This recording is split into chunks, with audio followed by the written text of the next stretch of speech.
à regarder une plantation Recommence. de thym. Eh ben bonjour. On va commencer à regarder donc un thym. Donc là c'est un thym citronné, un thym à linalol. Et derrière, en face, on a un thym donc officinal qui est un thym à thymol. Et on peut voir un petit peu toutes les lignes de cet espace où il y a beaucoup de médicinales qui sont en culture. Donc là, on est au mois de septembre, donc il y a des thym qui ont été ramassés, des thym qui n'ont pas été ramassés. Et donc l'idée, c'est que les thym puissent passer l'hiver tranquillement, sereinement, et de les tailler pour que surtout ils retrouvent une forme qui leur permette de continuer à rester structurés, ce qui n'est pas le cas quand on voit des thym ou des romarins dans les milieux naturels, dans les garrigues, où en fait on va avoir des plantes qui sont toujours en quête de lumière et qui poussent en bordure, des fois d'arbres, donc qui vont avoir une silhouette adéquate, en tout cas pour chercher la lumière pour eux. Et comme là on est dans un système de type cultural, c'est l'idée que tout le monde reste en bonne santé et soit pas trop gêné par ses voisins, et que chacun a un espace qui lui soit dédié et qui soit correct.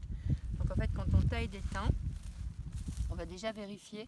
Là on peut voir, c'est important de le voir, c'est que comme on est dans des années de sécheresse, on a des bois qui meurent en fait par sécheresse. Donc on va être dans l'obligation de les enlever. Alors on pourrait effectivement les laisser en pensant que ça peut les structurer. En tout cas, je dirais que par observation, quand on a une plante qui est avec des parties mortes ou une plante qui meurt, on a les adventices en fait qui vont être très très présents pour pas laisser de la mort en fait. En tout cas dans ma lecture et dans l'observation que je fais. Et on va toujours chercher donc à garder l'idée de lui donner une forme qui lui permette à lui-même de se structurer. Et donc là, on est sur des thym citronnés qui ont des pousses beaucoup plus fortes et moins ligneuses que les thym officinales. Et quand on taille donc des thym, on taille toujours dans la partie qui est la pousse de l'année. C'est-à-dire qu'on ne va pas se permettre de descendre sur des parties qui sont bois, où il y a déjà eu de la lignification, et on va lui donner une jolie coupe de cheveux pour qu'il puisse garder une structure ronde et qu'il puisse se structurer même s'il y a de la neige ou du poids qui va être sur lui. Donc on va s'autoriser à le tailler un peu comme la coupe au bol. Je ne sais pas si ça existe, si peut-être, où on dit ça. Donc là on voit vraiment que d'année en année, c'est des thym qui sont en culture depuis 4 ans. Donc généralement ils ont une coupe par an. Les premières années il y a eu 2 coupes, et avec le dérèglement climatique dans lequel on est, en fait je fais plus qu'une coupe.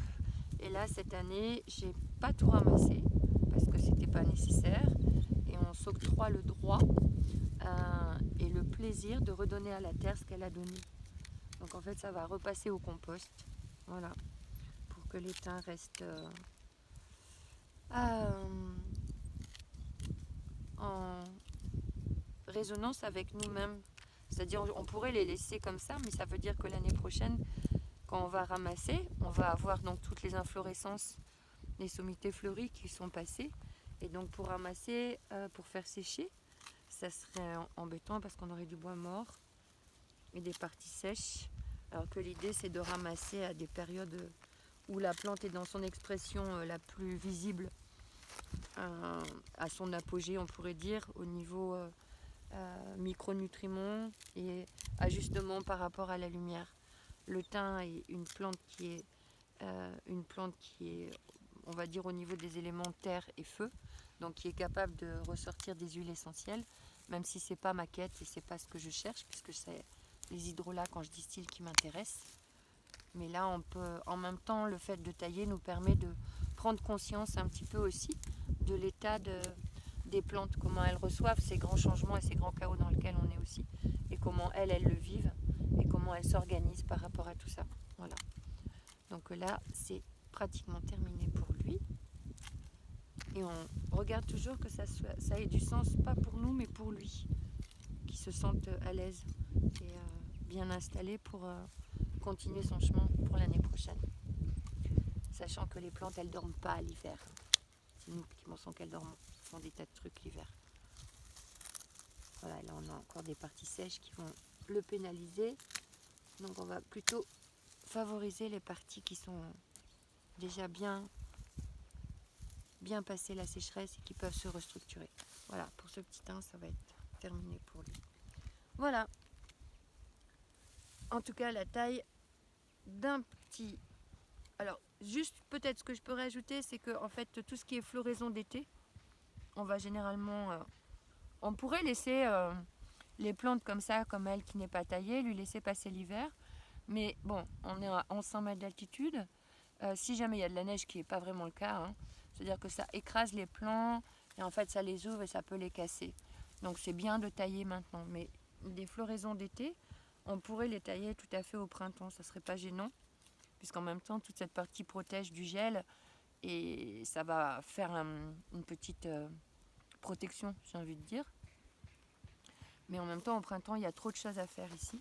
Donc c'est l'idée que les jardins reprennent un petit toilettage et du soin, voilà, pour ce qu'ils ont donné pour l'année. Voilà, en tout cas pour les thym, c'est fini.